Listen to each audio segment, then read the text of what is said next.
Fala aí, pessoal, tudo bem? Mais um Prime Talk para vocês. Esse com aquela pitadinha de polêmica, mas com um viés bastante técnico, que é o que nós queremos trazer aqui para vocês.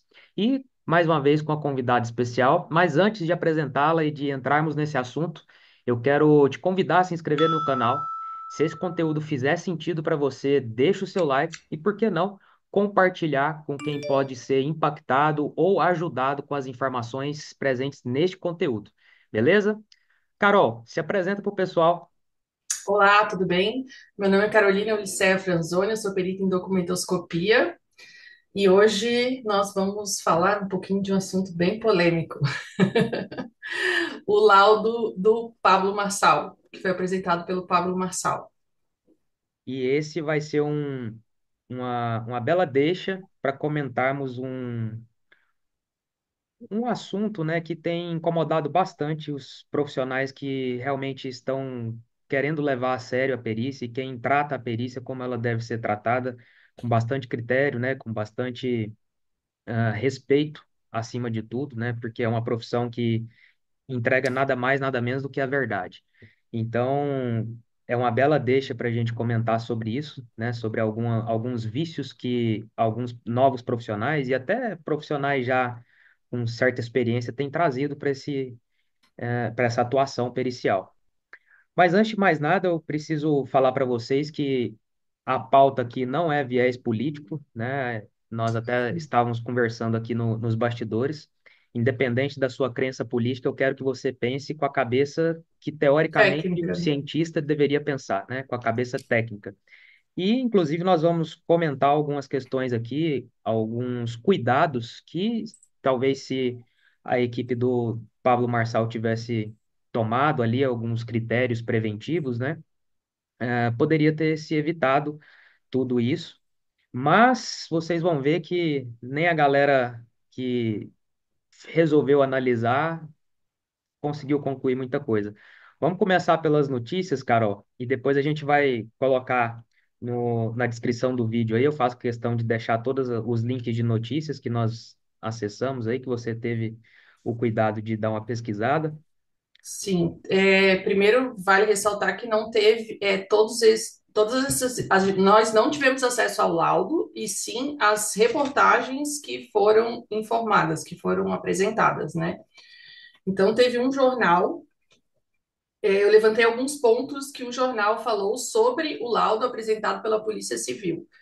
O primeiro ponto é em relação à quantidade de assinaturas, que foram 8 assinaturas como padrões, como tido como assinaturas padrões, e elas são datadas de 1973 a 2015. Então, tem 4 décadas de diferença entre a primeira e a última.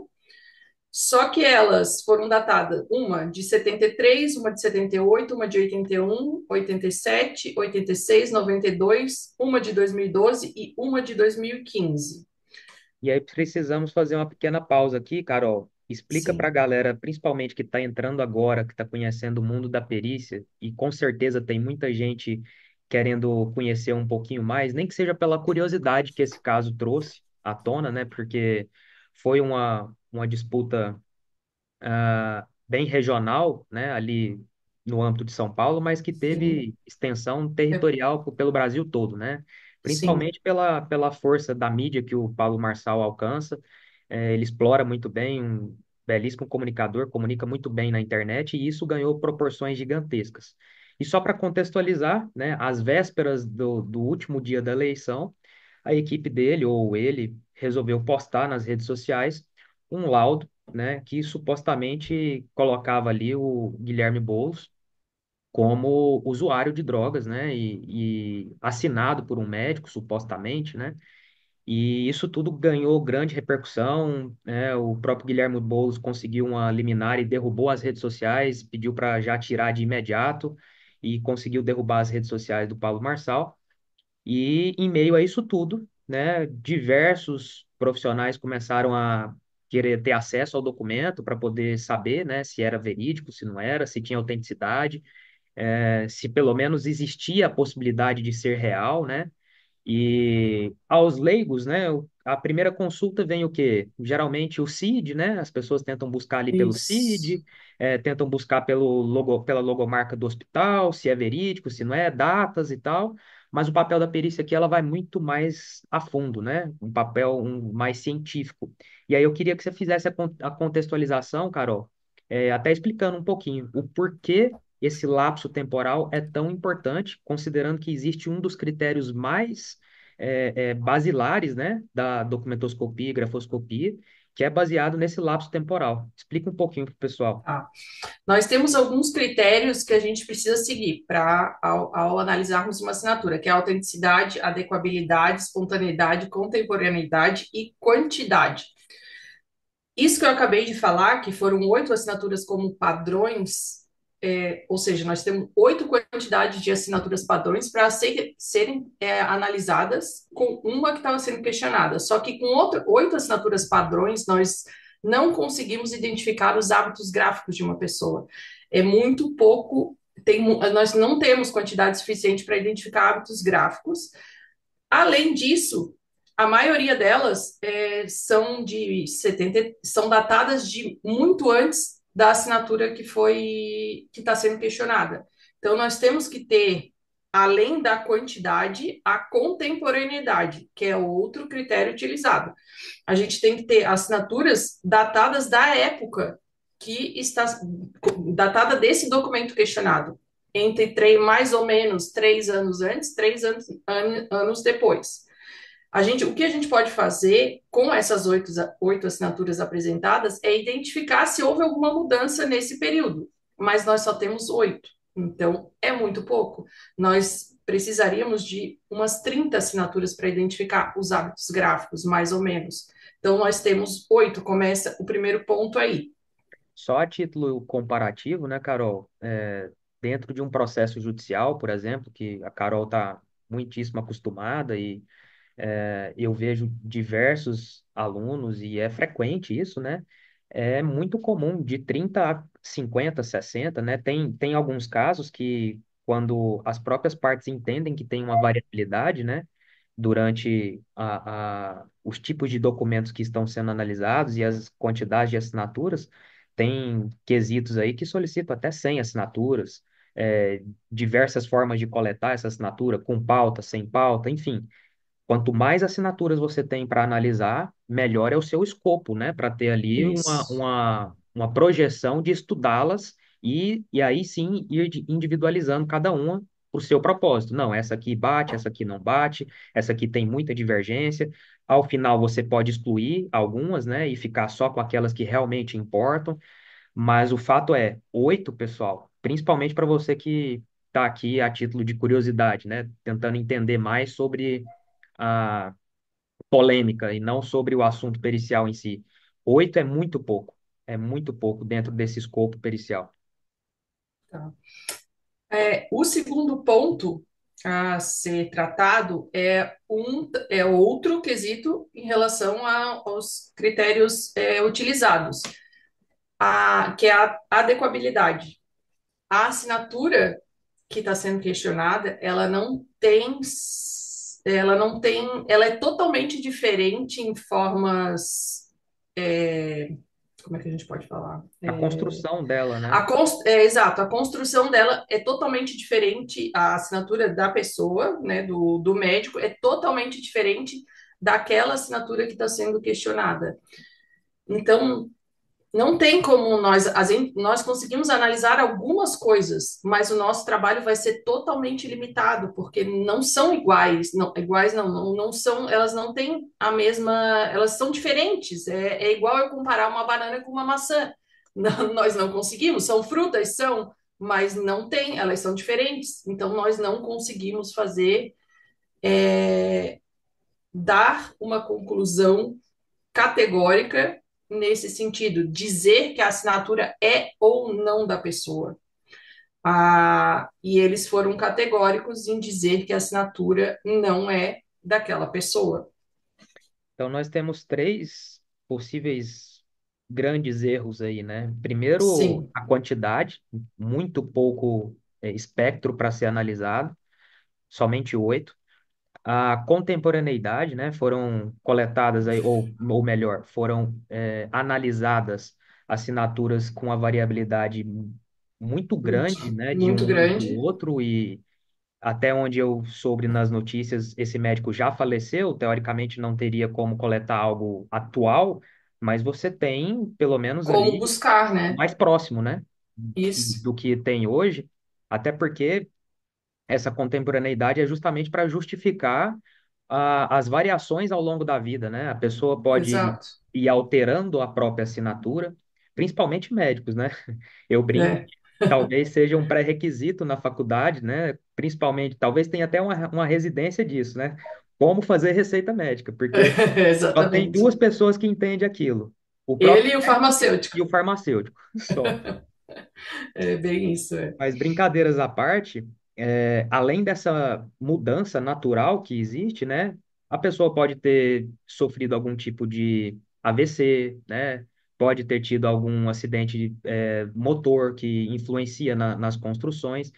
E depois, esse E critério. pode ter até mudado mesmo, né? A Sim, assinatura. propositalmente, né? Pode Exato. ter, às vezes, criado uma assinatura mais estilizada ou menos estilizada, com o Isso. avançar da idade, né? Falar, não, eu vou reduzir aqui. Antes eu escrevia muito extenso, hoje eu vou reduzir, vou abreviar alguma coisa. Então, são mudanças naturais, elas podem ser provocadas ou podem ser, pela própria vontade da pessoa, né? Então, Sim. isso tudo já é importante. Além do mais esse critério que a Carol citou, da própria construção, né? A adequabilidade, você comparar banana com banana, maçã com maçã, seria mais ou menos isso. E quando você tem duas coisas muito diferentes, não dá para você estabelecer uma linha lógica de análise entre as duas, né? Então, é, é algo que é temerário, principalmente se você vem com uma opinião já bem assertiva, né? Falando o que é ou não é. Então, isso torna o papel do perito que emitiu esse laudo cada vez mais importante e carregado de uma responsabilidade que talvez ele não. Ele jogou mais responsabilidade em cima dele, né? Com Sim. esse tanto de critérios temerários sendo talvez aí usurpados, né? E tem até, e eles foram categóricos, além disso, a Polícia Civil foi categórica e foi emitido um laudo pela Polícia Federal que eles também falaram que, deixa eu só achar aqui,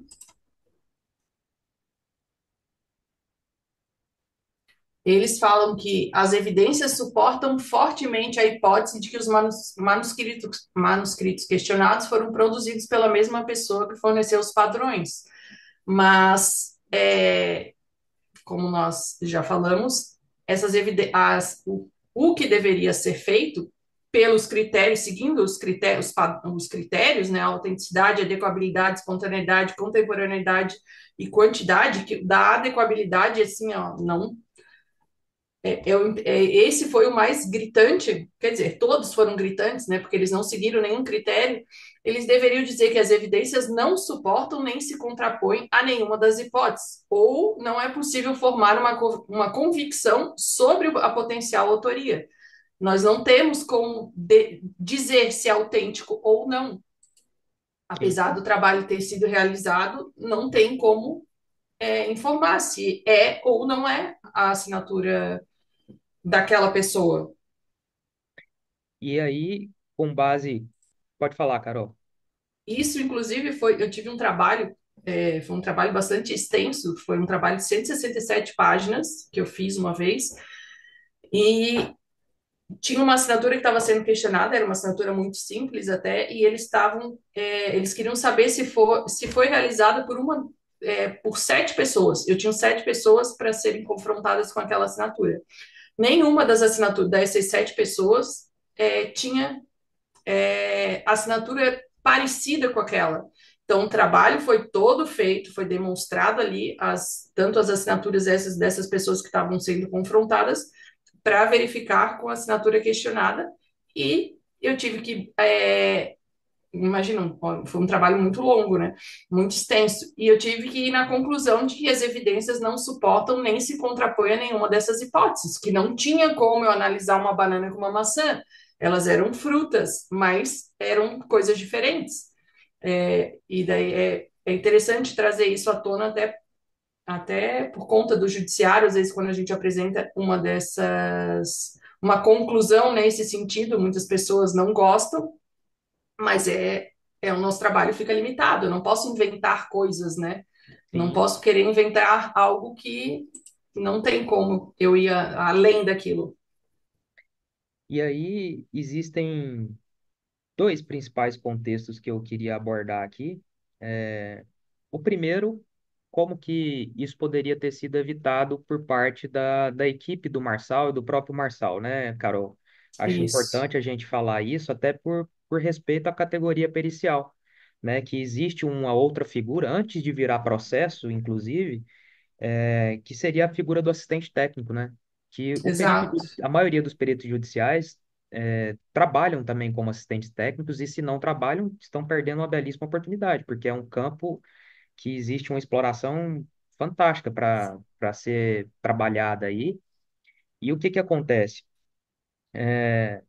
Sabendo um pouco da história e como as coisas aconteceram e tudo mais, e sabendo quem é também, o Pablo Marçal não é um cara que aconteceu do nada, né? Ele tem a sua inteligência. É óbvio que, se ele soubesse que seria falso, eu acredito que ele não postaria, né? Seria muita burrice, principalmente diante Sim. do nível de concorrência que ele estava enfrentando ali na corrida política. Mas certamente ele confiou em alguém também, né? Talvez a Que equipe dele provavelmente não foi um perito. talvez a equipe dele não tivesse esse conhecimento técnico, certamente tinham advogados ali, e esse é um dos grandes problemas, né? Eu falo Exato. porque eu sou da área, né? A Carol sabe muito bem o que que é isso. Tem muito advogado aí que, ou para economizar para o cliente, ou então para assumir, né? Falar, não, pode deixar que eu resolvo tudo. Ele acaba metendo os pés pelas mãos e muitas vezes complicando o cliente. Pode ter sido isso que aconteceu. Pode ter Pode, sido é, também que quem forneceu o laudo garantiu e era uma pessoa de confiança e ninguém levantou suspeita nenhuma. Enfim, independente do que aconteceu, o que que poderia ter sido feito, Carol? O que que você indicaria aqui que poderia ter sido feito antes desse documento ter sido publicado? antes de ter sido publicado, ele poderia ter contratado, deveria, né, ter contratado um assistente técnico, um perito em documentoscopia, para mostrar para ele, ó, esse documento não é autêntico, esse documento é autêntico, pode mostrar ou não mostra, porque pode causar danos, né? E foi o que aconteceu. Provavelmente ele não estava assessorado de um assistente técnico na parte de documentoscopia, apresentou esse documento e estamos aí. No Ele, no caso, mínimo, está aí, né, com essa bucha na mão. pela perspicácia de um assistente técnico, de um perito, acho que talvez a primeira coisa que ele levantaria fosse que o médico não é mais vivo. E só o fato dele não ser mais vivo já levantariam suspeitas. Mas calma Exato. lá, isso não invalida laudos que Não ele invalida, teve exato. enquanto ele era vivo. Mas Uhum. procurar a família, procurar a própria clínica, né, o A clínica para hospital. ver se realmente ele trabalhou lá, as datas para ver se batiam, enfim, eram diversas coisas. Eles podiam ter procurado, né, assinaturas do próprio médico para tentar identificar se era ou não. Foi bastante falho essa apresentação desse documento. Se o advogado sabia, ele também muito foi muito Negligente, né? negligente em deixar ele apresentar esse documento, O mas pessoal, agora, teve uma coisa que eu escutei também, Carol, que o pessoal falou assim, é porque tudo acontece muito rápido e acaba ficando uma escassez de tempo em tempo eleitoral e tal. Mas veja bem, desde o primeiro pronunciamento do Marçal, né, acompanhando lá, ele falou que teria coisas a revelar sobre alguns candidatos e que sim, seriam expostos documentos sobre isso. Então, a campanha política aí teve, acho que, se não me falha a memória, pelo menos 40, 45 dias. seria um prazo que normalmente os peritos judiciais estão habituados em correr atrás de informações e fazer análise. Exato. Sim, Então, sim, é exatamente. justamente um prazo que é o acostumado a levantar esse tipo de informação. Então, daria tempo de utilizar dessa arma, né? Que seria se certificar de que estava tudo ok. Sim, e instruí-lo da melhor maneira possível também, né? Para ver qual caminho ele poderia ter seguido. E tem também uma questão que eu apresentei uma vez no meu trabalho de conclusão de curso em Direito, que foi a influência da mídia no inquérito policial. Naquele momento, eu estava me formando em direito e fiz essa questão. Mas o que a gente vê é que a mídia, trazendo para a parte da perícia, a mídia também influencia na parte da perícia em diversos âmbitos também. E teve um veículo de comunicação que falou que a funcionária, uma ex-funcionária, que trabalhou com um médico, e as filhas também afirmaram que aquela assinatura não era dele, mas é, as filhas e a ex-funcionária não são peritos, né? Eles não podem afirmar algo sem ter um trabalho feito, alguém por trás disso para garantir essa questão. Seria o Então, mesmo que, vamos imaginar que a Bruna virar e falar que uma assinatura não é minha porque nós somos casados. Então, e ela não, conhece a tua assinatura e ela é, afirma que não é. não É teria a exatamente mínima isso, validade. Então, são questões também que a mídia, que daí a mídia entra em viés político, né? E, infelizmente, ela solta essas coisas para tentar derrubar o que foi apresentado, mas não cabe a essas pessoas darem uma conclusão sobre isso, e sim cabe a nós, como peritos na área, realizar essas análises e demonstrar se a assinatura é ou não, ou não tem, ou mostrar pelo pelo que nós temos, que não nós não conseguimos informar se a assinatura é ou não dele. Cabe a nós, peritos, fazermos isso. E essa levantada de questão aí que você fez em relação à mídia, já não é de hoje que isso acontece, né? A gente sabe, principalmente em casos envolvendo crimes hediondos, ou que sejam crimes, os famosos crimes de colarinho branco, né? Todo crime que tem uma exposição midiática muito grande é notório, né? Que ele ganha uma celeridade processual acima da média, né? Sim. As É sentenças resolvido bem as rápido. sentenças são misteriosamente mais rápidas, né? As Aham, condenações são mais espontâneas, mais sim, pesadas, dependendo do tipo do crime. Então, a gente sabe que isso tudo a mídia consegue influenciar bastante. Só que tem outra preocupação aí, e eu já vou fazer o gancho com aquela segunda que eu havia falado para vocês. As redes sociais, né? A internet. A internet, graças a Deus, ela tirou as vendas, né? E tirou a manipulação da mídia tradicional, né? Que sim, antigamente o que se ouvia na televisão e no rádio era tido como verdade e você como não tinha verdade. como questionar muita coisa. Hoje, o cara tá falando uma coisa aqui na televisão, você abre o YouTube, você abre o Instagram, você abre o Facebook, você abre as redes sociais, você consegue ter outros pontos de vista. Quer dizer que aquilo é verdade? Esse é o ponto. Como não tem muito filtro ali, né, e principalmente com essa onda de fake news, com essa onda de todo mundo querendo fazer marketing a qualquer custo, e é nesse ponto que eu quero chegar, vocês não têm noção, principalmente se você está assistindo aí, e não é da área pericial. Mas tinham colegas aí, eu vou colocar colegas de uma forma bem, entre aspas, né? Apenas como referindo à área pericial como um todo. Colegas de profissão, né? É, Entre aspas. uma galerinha já emitindo laudo, né? No Instagram, sem nem ter acesso ao documento. Isso é o que mais me deixa intrigado. Tomando, aí sim, né? Tomando uma posição política. Não, porque ele nunca faria isso. Ou não, porque é óbvio que ele faria isso para prejudicar o fulano. É, Cara, o papel aqui, se tem uma coisa que o perito não é, e o próprio Código de Processo Civil manda ser assim, é a total imparcialidade, Sim. né? Então, você E vê levantar questões técnicas, né? E não achismo. exatamente. E aí eu vi de tudo. Eu vi gente emitindo laudo no Instagram, eu vi gente querendo vender curso utilizando isso como pretexto, né? Eu vi gente querendo comentar, abrir live para comentar isso. Cara, isso é de uma insanidade tão grande que me lembrou uma vez, teve uma grande explosão em um porto aí, eu não vou me lembrar qual era a cidade que aconteceu, eu sei que foi um acidente bem pesado, bem catastrófico mesmo. Parece que foi por conta do local, como estava sendo armazenado, tinha muita amônia e acabou Uhum. explodindo. E foi uma explosão que filmaram de vários ângulos, com smartphone e tal. O negócio parecia uma bomba, de guerra, assim. O negócio foi monumental.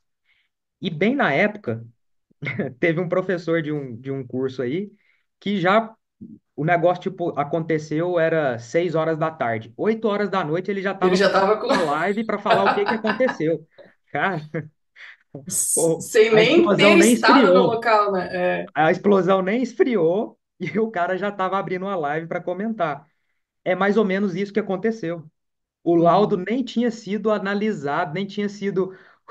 Nem publicou direito, a pessoa já estava emitindo um parecer lá. é. Então, esse é o risco de querer fazer marketing a qualquer custo, né? De querer aparecer a qualquer custo. Tá, porque o meu inbox está chovendo de mensagens aqui, todo mundo querendo saber, todo mundo quem? Todo Quem mundo é? quem? A equipe do Marçal? Eu acho que sim.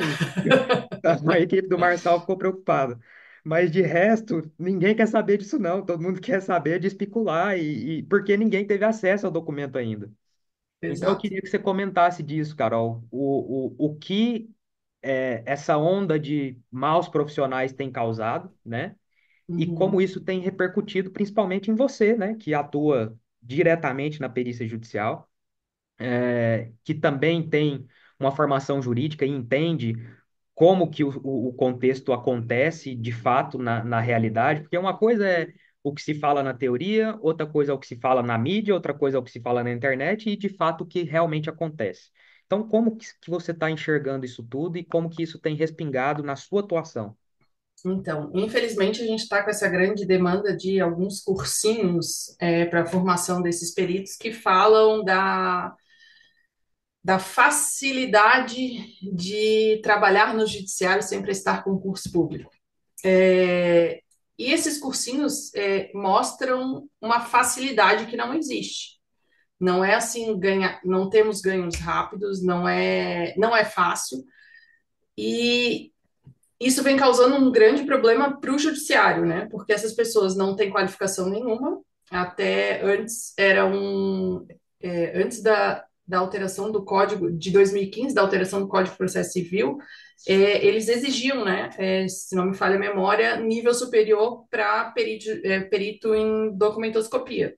E depois dessa alteração, não exigem mais. Então, hoje, qualquer pessoa com um nível técnico pode ser perito.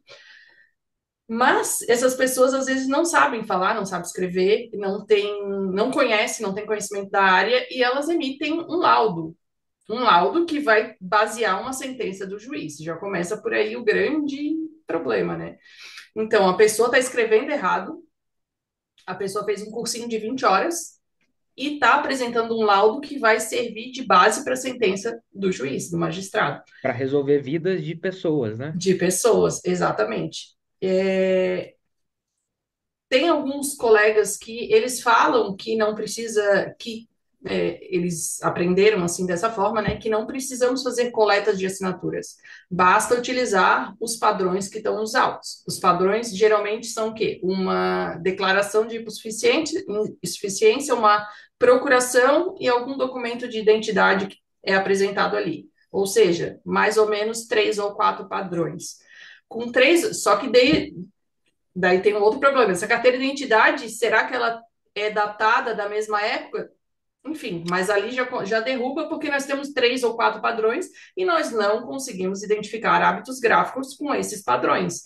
E esses colegas estão emitindo laudos bem errados, e o judiciário que não sabe como funciona a nossa profissão, ele acredita naquele colega que apresentou aquele laudo.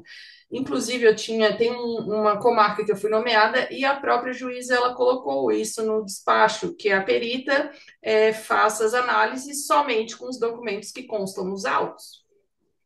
E aí eu assim, calma aí, por que que ela está falando isso? Eu imaginei que algum colega tinha feito um trabalho assim e ela achou que não precisava fazer coleta de assinaturas. Então, eu fui fazer a coleta de assinaturas desses processos que eu tinha sido nomeada e eu aproveitei naquele momento para questioná-los por que eles estavam colocando isso no despacho. E eu falei para eles que não, que de maneira alguma eu consigo ou eu posso fazer isso só com esses documentos que estão nos autos. E eu daí até mostrei para eles inclusive o manual de boas práticas, apresentei para eles, né? O nosso manual de boas práticas foi lançado nesse intuito de ajudá-los e para eles identificarem o que eles podem utilizar. E se eles tiverem alguma dúvida, para perguntar até para a gente, porque nós que sabemos, eles não sabem. Então, é válido eles terem esse entrosamento junto com a gente. Eles precisam entender como é que funciona o meu trabalho. Só que, claro, aquele perito foi ensinado aquilo para ele e ele acha que aquilo está certo. Só que não é um cursinho de 20 horas que vai tornar alguém apto, né? Isso é um grande problema e o magistrado, os advogados deveriam entender um pouco dessa questão, até para eles saberem, não, ó, 20 horas a pessoa não tem qualificação para apresentar um laudo. Por favor, vamos nomear alguém que tenha qualificação suficiente para poder emitir esse laudo com um embasamento forte, né? Então, são vários problemas que nós estamos tendo. Teve um outro que eu fui nomeada, daí fui destituída por conta dos honorários, que isso é outro problema. É, e daí o perito que aceitou fazer naqueles moldes, eu continuei ali no processo e eu vi que o laudo que ele apresentou foi totalmente errado. E o juiz aceitou aquele laudo. Ele não sabe, e o juiz não sabe se está correto ou não. E foi um trabalho assim, bem fraco, umas análises de uma página, e o juiz aceitou aquele trabalho. Nós temos Então, o ápice da problemática, né? Nós temos uma pessoa exato, que não sabe o que está fazendo e acredita que está certo, e nós temos acredito. uma outra pessoa que não entende nada e acredita nessa primeira E pessoa. acredito nessa primeira pessoa. É Então, complexo, a gente tem que fazer um trabalho de formiguinha mostrando para os juízes que não é uma simples perícia, como eles falam. Inclusive, até tem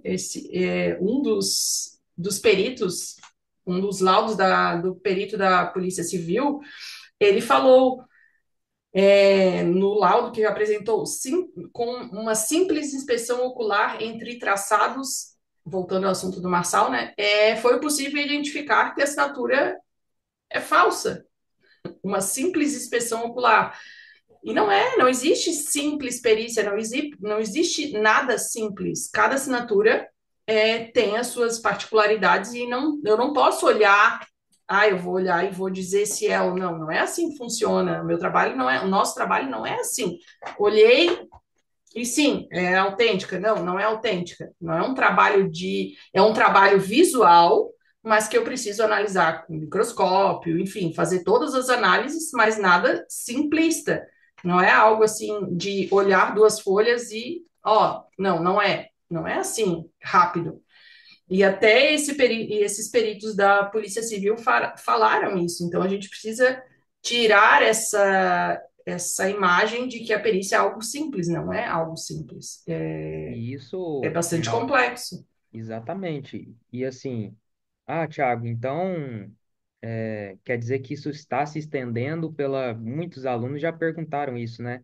Isso está se estendendo para a perícia oficial, para a galera concursada? Eu não sei por que eu espanto.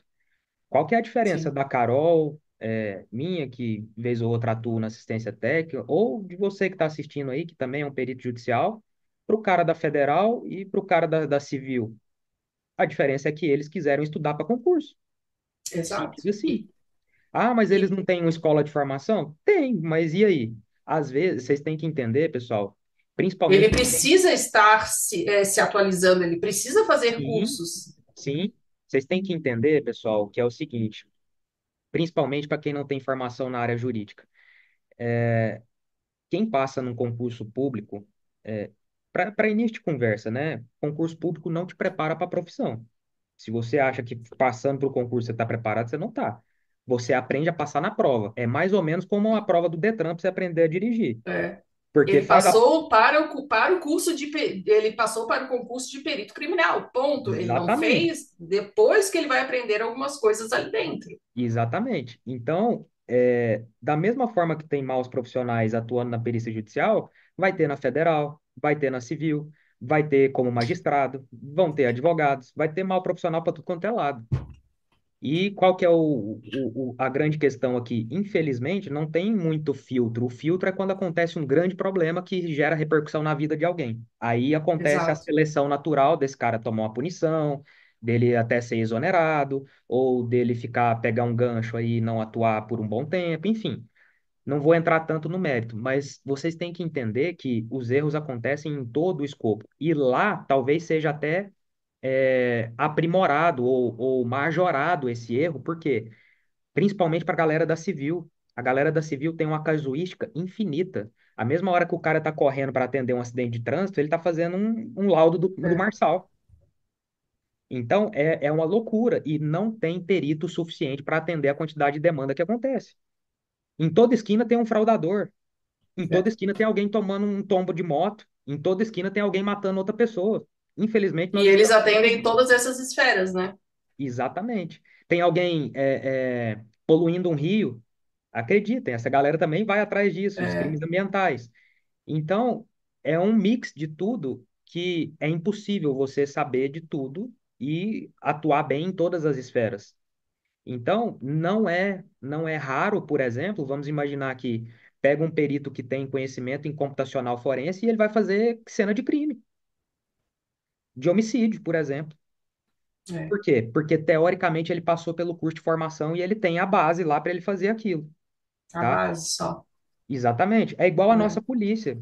Os policiais são as especializadas até que têm um treinamento maior, mas as polícias tradicionais, PM, a Polícia Civil tradicional, se os caras não tirarem dinheiro do bolso e ir para um stand de tiro, treinar tiro ou pagar um curso do bolso, o Estado não tem como pagar curso para todo É. mundo, não tem como, por vários motivos, né? Desvios aqui, desvios ali, e desinteresse, enfim.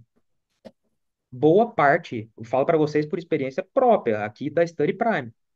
Vários concursados, tanto da esfera federal quanto da esfera estadual, fazem curso conosco pagando do bolso. Uhum. É.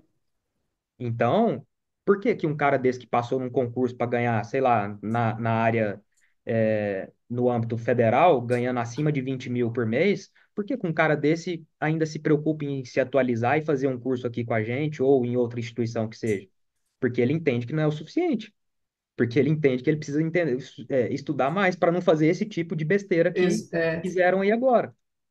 Exatamente. E cabe aos advogados, quando identificam isso, contratar um assistente técnico para mostrar os erros e apresentar um trabalho, além de mostrar os erros, e mostrar esse trabalho que, não, ele fez errado por isso, por isso, por isso, e daí apresentar, né, o que está acontecendo ali de errado. Ele está realmente falando a verdade? Ele fez um trabalho correto? Então, tem que ter esses dois, tem que ter essa pessoa para ajudar os advogados. Sim. Até porque a maioria dos advogados, eu falo por experiência própria, tá? Antes de mergulhar nesse mundo pericial e fazer várias pós-graduações e entender e conviver com peritos, qual que era o meu conhecimento ali? Poxa, Thiago, vocês não estudam isso na academia de direito? Pô, a gente estuda, mas até que ponto? Formule os quesitos, apresente o assistente técnico. É até aí. É, Então, por que que eu vou me preocupar? A cabeça do advogado, tá? Genérica. Por que que eu vou me preocupar em entender de, sei lá, documentoscopia? Pô, meu cliente contrata o assistente técnico, eu apresento aqui quem que é o fulano e ele vai estar lá no dia, acabou. Qual que é o meu trabalho? Peticionar. Essa é a visão genérica da maioria dos advogados. Graças a Deus, tem muitos que fazem curso de perícia até para trabalhar melhor, né? E muitas vezes fazer o papel do perito, né? Tem muito advogado que eu sei que trabalha como perito. Então, obviamente, não em conjunto, né? Não exercendo as duas ao mesmo tempo. Mas, sabendo disso tudo, Carol, eu queria que você falasse também um pouquinho dos magistrados, que muitas vezes acabam ficando refém dessa situação, né? Como você disse, por desconhecerem disso tudo. Mas eu achei interessante o posicionamento que você falou de levar consciência para os advogados, para os magistrados. Eu queria que você contasse um pouquinho como que você tem feito isso, porque eu vejo que muitos, até peritos experientes, têm receio de falar com o magistrado, de às vezes achar que está incomodando, ou até mesmo de questionar o advogado, bater de frente com o advogado em determinados pontos. E eu percebo que quando os profissionais deixam de fazer isso, cada vez que deixa de fazer isso, o respeito tem caído mais. A responsabilidade tem aumentado e o respeito tem diminuído pela profissão. Então, em relação aos magistrados, cada caso é um caso, né? Cada juíza tem, a gente tem que saber como abordar cada juiz. Tem juiz que é bem tranquilo, então a gente vai, com o assessor. Se o assessor, geralmente isso é realizado pelos assessores, né? A maioria assim que eu converso é com eles. Mas já conversei com juízes, os assessores falam, não, é tranquilo, pode ir ali e fala com ele. Tem assessores, eu começo geralmente pelos assessores, né? Tem assessor que já fala, ó, nem vai ali. Então, é um trabalho que a gente tem que. É um trabalho de formiguinha. A gente precisa conhecer, até já no próprio despacho, a gente já consegue ver, tirar saber mais ou menos como que a gente vai abordar. É, então tem que eu vou geralmente no assessor, falo, converso com ele e daí eu pergunto, ó, tem possibilidade de eu conversar com o juiz? E o juiz tem que atender a gente, ele não pode se negar, né? Ele pode não querer nos atender naquele momento, mas enfim, a gente pode agendar um horário e conversar. Mas tem juízes que nem adianta conversar, tem juízes ou assessores que já falam, teve um bem complexo, assim, que o assessor entrou em contato comigo para saber se eu gostaria de atuar naquela comarca e ele já estipulou os honorários, eram os honorários bem baixos, abaixo, inclusive, da tabela de justiça gratuita. Daí eu perguntei para ele, tá, mas por que esse valor, né? Não, nós vamos te nomear em bloco. Eu assim, tá, pode me nomear em bloco, só que o meu trabalho eu não consigo fazer em bloco para cada processo é uma análise totalmente diferente. Não é multirão, né? Me É, manda aí que eu vou resolvendo. e daí ele assim, e essa questão dos honorários, quem trata é o estagiário, assim, hã? Sim, é o estagiário fulano de tal, ele que resolve essa questão dos honorários. E aí eu falei com o estagiário, não, eu eu, estagiário, resolvi esse valor. Deu assim, tá, mas tem que ser analisado cada demanda, não pode arbitrar um valor assim, tudo igual. Não, mas é esse valor. Deu assim, inclusive esse valor está abaixo da tabela de justiça gratuita. Daí ele aumentou um pouquinho, tipo, aumentou R$ 300 do que ele iria arbitrar, mas mesmo assim estava abaixo. E eu, infelizmente, eu não vou trabalhar assim. Eu disse, agradeço, mas não vou fazer esse tipo de trabalho em bloco. Tá, mas não vou copiar e colar as análises. Então, eles não entendem, alguns não querem entender. Então, cada juiz a gente tem que saber como chegar, como abordar.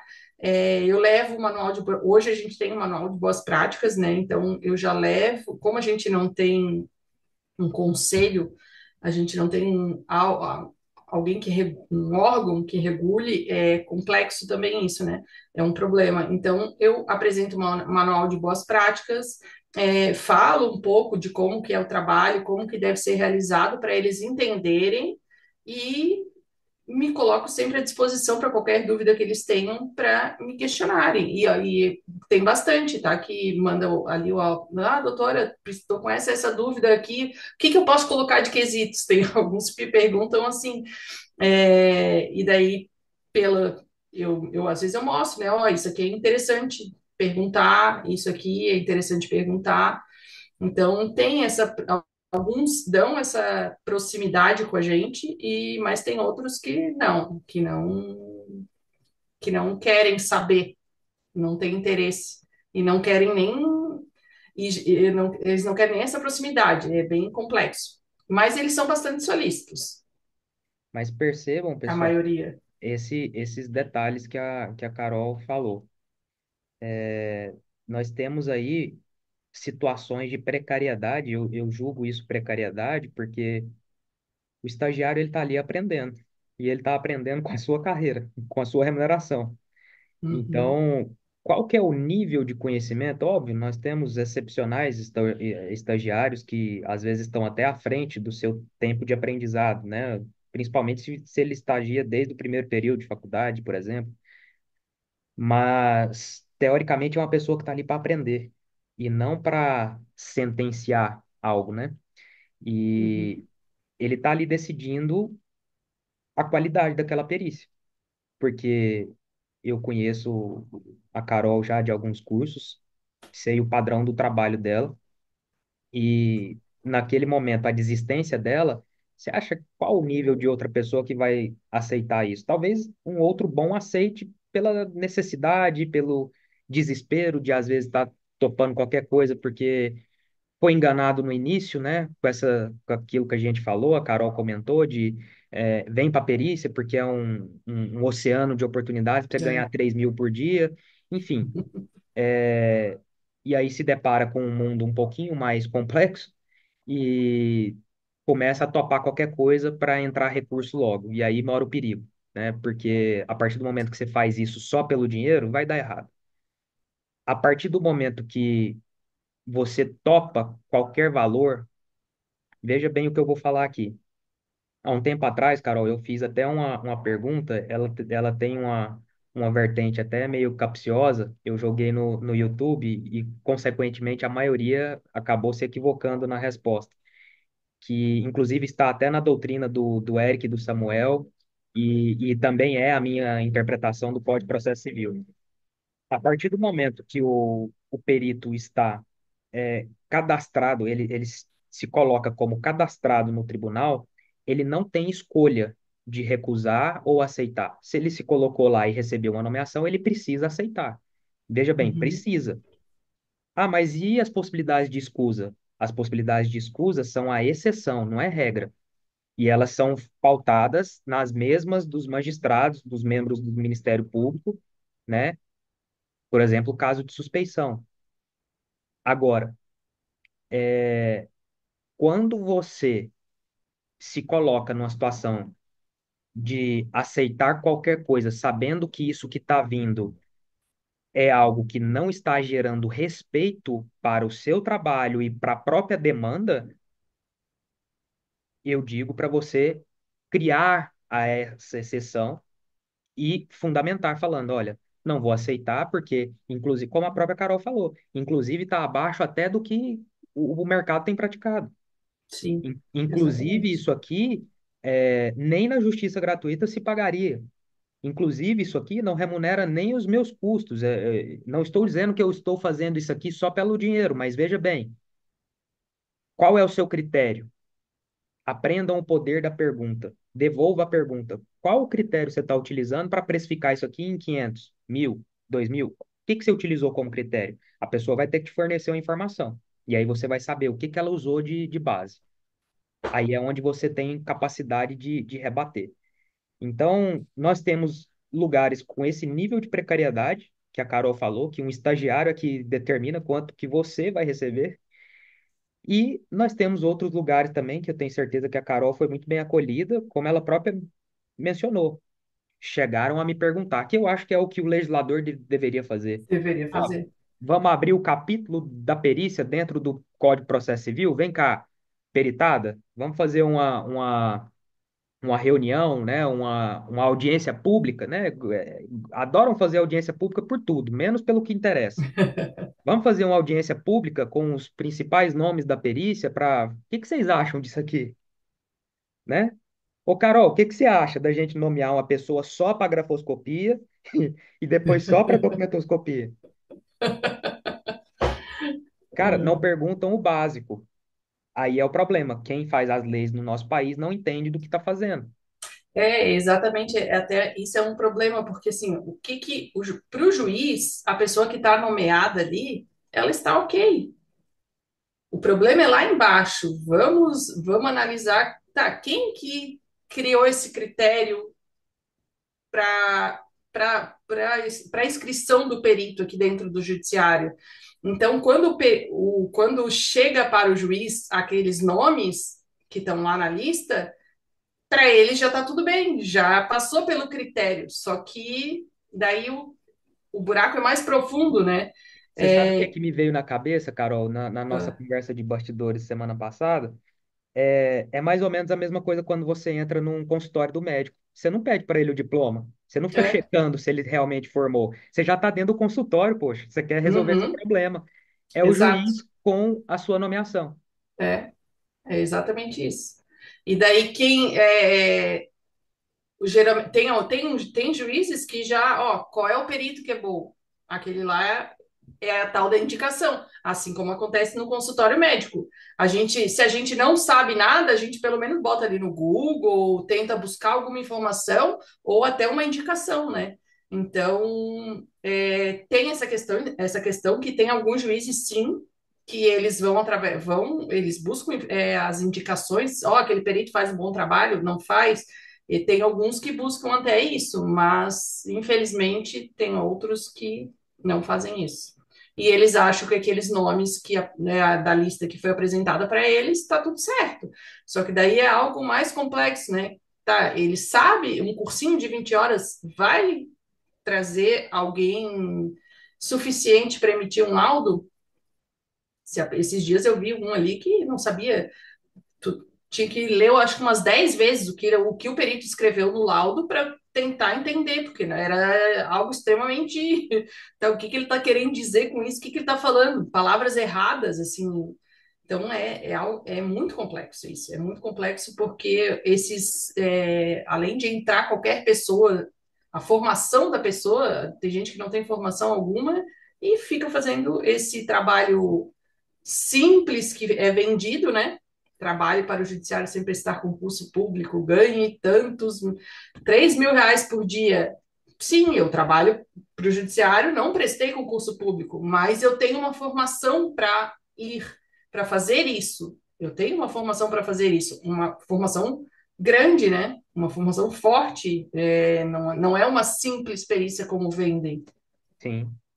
E lembrando agora daquela questão que você falou, do desse aluno que vem desse tipo de cursinho e já vai para o mercado, já vai para os tribunais, e ele acredita realmente que está fazendo algo certo.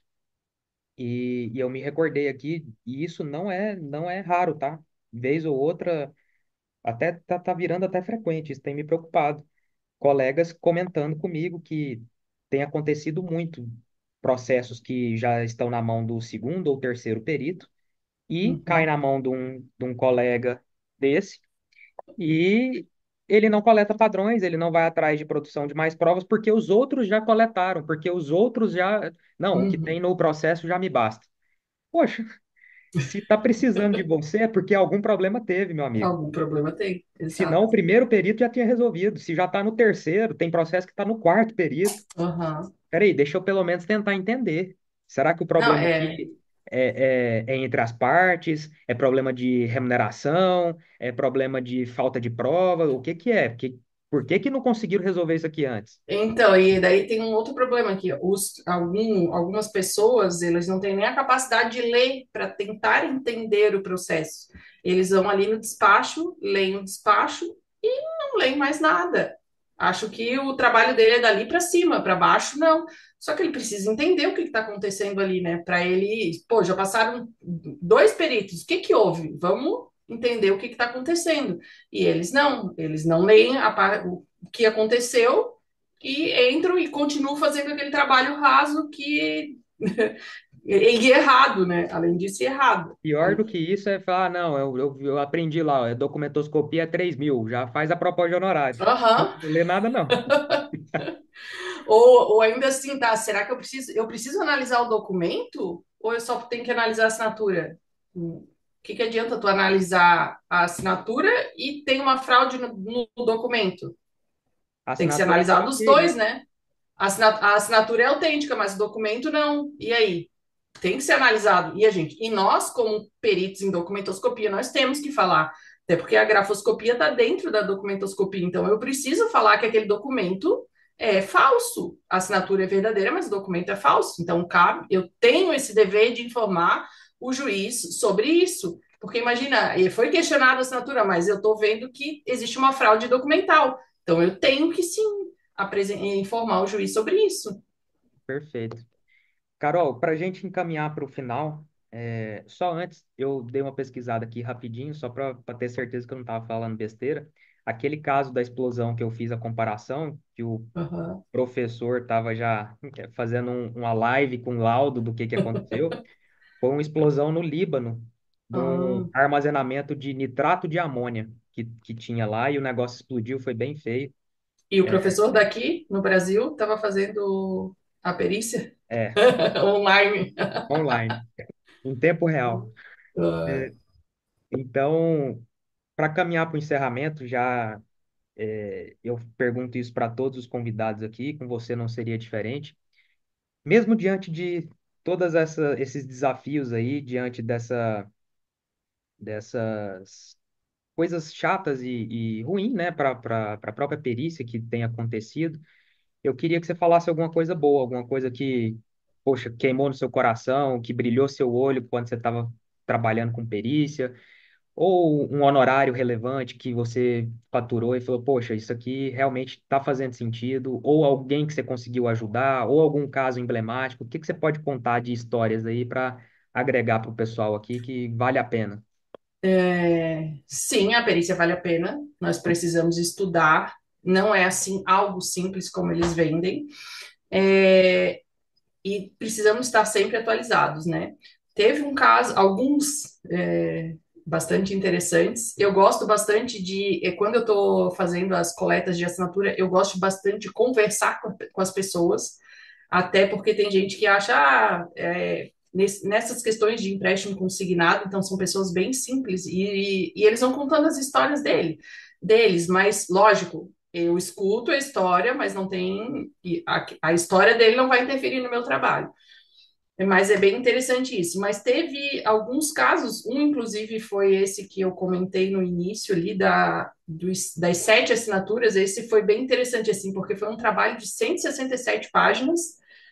Foi um trabalho bastante extenso. No dia da coleta de assinaturas tinham 7, 8, 9, 10, tinham 11 pessoas presentes. Então eu tive que manejar isso aí, né?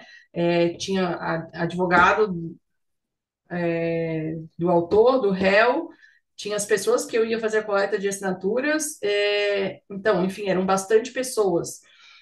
E foi um trabalho assim, nossa, hoje eu leio, nossa, que trabalho grandioso, assim. E esse foi um trabalho até que me chamou bastante atenção pelo fato de que eu não dei autenticidade nem a, e não era nem foi inconclusivo em relação às assinaturas. Eu não pude trazer algo, ó, é autêntico ou não é autêntico. E o magistrado não questionou em hipótese alguma, até porque eu mostrei para eles que a assinatura que estava sendo questionada também era uma assinatura. Eu fiz ali o trabalho da teoria da complexidade, apresentei os pontos de intersecção e os pontos de virada, mostrei que era uma assinatura de baixa complexidade para eles, e não tinha adequabilidade nenhuma com nenhuma das 7 assinaturas que estavam sendo questionadas. Então, esse foi um trabalho assim que trouxe um conforto, né, de, ó, é o caminho certo, apesar de eu não conseguir, meu trabalho ficou limitado, mas foi aceito.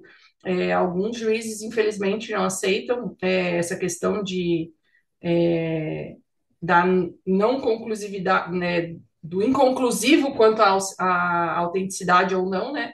Mas ali eu consegui demonstrar de maneira clara e embasada, né, com conhecimentos técnicos, que não era possível eu dar outra conclusão senão aquela, de inconclusivo em relação a essas questões.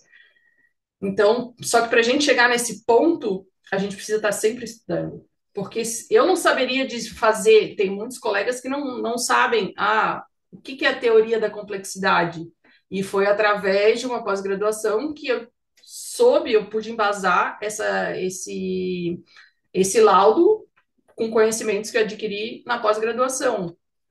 Então, são coisas bem complexas que a gente precisa saber. Nós precisamos estar sempre nos atualizando para poder emitir sempre o nosso melhor, dar o nosso melhor e apresentar o melhor para o judiciário, né? Não concluir é até mais difícil do que concluir É, assertivamente ou taxativamente, muitas vezes, né? Porque exato. eu não canso de falar para os meninos, você não tem que ter medo de colocar uma conclusão inconclusiva, desde Sim. que essa seja Embasado. uma limitação das próprias provas. As provas chegaram a Exato. um limite que não te permitem concluir nada além daquilo, que é É, justamente a inconclusão. exato. O O problema é trabalho você. foi feito, né? Exatamente. O É, problema é você começar a falar, não, eu tenho que concluir, alguma coisa tem que sair daqui. Aí lascou.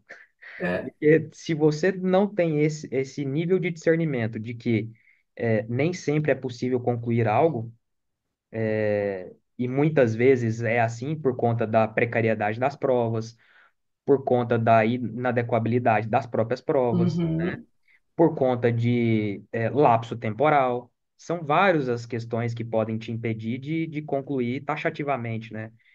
É óbvio que um juiz quer uma resposta, porque ele está dependendo daquilo para dar uma sentença. exato. Mas se você mostra para ele, falou, olha, eu fiz o melhor com o que eu tinha em mãos. É isso aqui que deu para chegar. Meu trabalho é limitado até aqui. Eu consigo fazer isso até aqui. Não posso inventar coisas. Não tem. Perfeito. É isso. Que massa, Carol, esse depoimento seu até vai corroborar aí com. Eu sempre conto essa história de bastidores com o Samuel, que para mim é Uhum. a referência máxima na Grafo.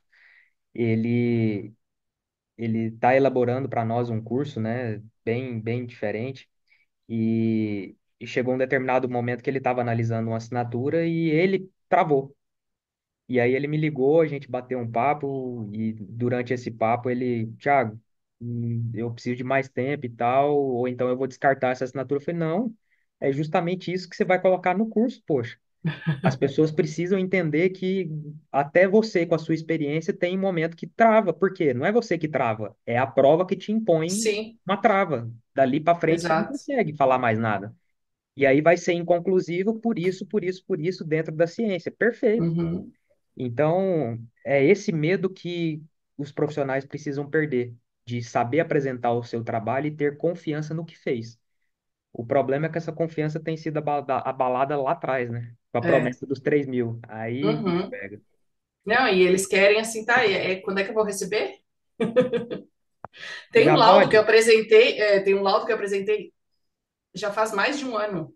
O laudo, eu não recebi nada ainda. E não é assistência, não é justiça gratuita, tá?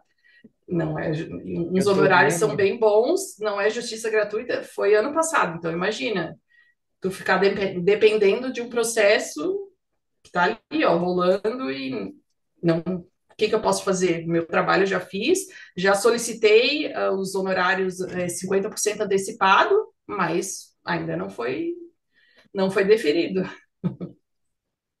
Eu tô vendo daqui uns dias essa galerinha dos 3.000 aí colocar no rodapé da petição. E o Pix?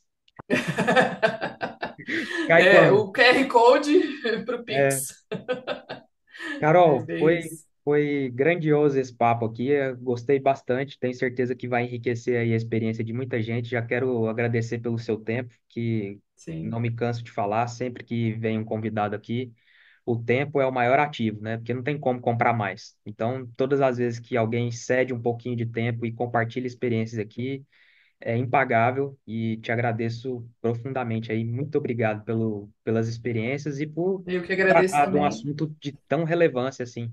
É, e eu que agradeço também, né? Muito obrigada pela oportunidade de falar, de explicar um pouquinho. E estamos à disposição, né? Sempre que precisarem, bater um papo. Se alguém tiver alguma dúvida, pode falar com a gente, sem problema algum. Muito bom. Até a próxima. Até a próxima. Tchau.